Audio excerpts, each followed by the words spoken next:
I mean, whenever I'm on Question Time and I get asked similar questions about migration, asylum, and so on, to be honest with you, they're the questions I enjoy the most. Because I know that the other 4 people on the panel probably are going to shilly-shally about, trying to, not offend the UKIP-minded voters too much.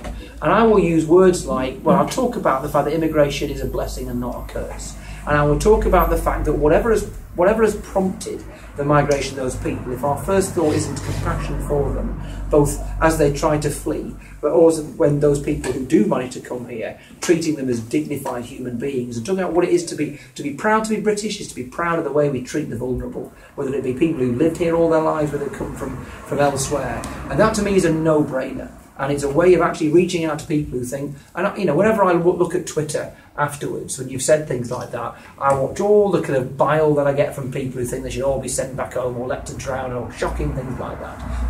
And I'm always heartened by the fact people say they were the only people who said this. They were the only people. The one on the panel tonight was the only person who stood up for the vulnerable, who didn't try and worry about what the Express or the Mail write about them tomorrow. And that is the party we've got to be. We've got to be prepared to say the things to people, other people are too afraid and ashamed to say. We're on the side of the powerless. And if you are getting onto some rickety boat to cross the Mediterranean, you must have jolly flipping good reason to do so. And we stand by whatever their motivations, stuff their motives. My compassion is for them as individuals, and we as a party must be absolutely clear, without a word of equivocation, that we're on their side. And the thing that brought me to tears on election night was the loss of Simon Hughes, and I particularly was moved by him, because just think about it, in the same way that Nick Clegg, absolutely expending all that effort and that political capital to end the detention of children for asylum purposes. He didn't win a single flipping vote from that, but he did a right thing, and we should be proud of him and what we did.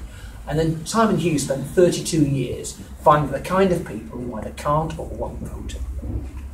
And whatever you think, and I don't want to be mean about the guy who took his seat, but he's some lobby fodder, some Labour lobby fodder, and those people are left without a voice because of the result of that election. And so we need to communicate to ourselves first, and then to the people out there, that if we don't speak for those people, no bugger else will. And that's why we're here, and that is why winning is not grubby or dirty, but essential.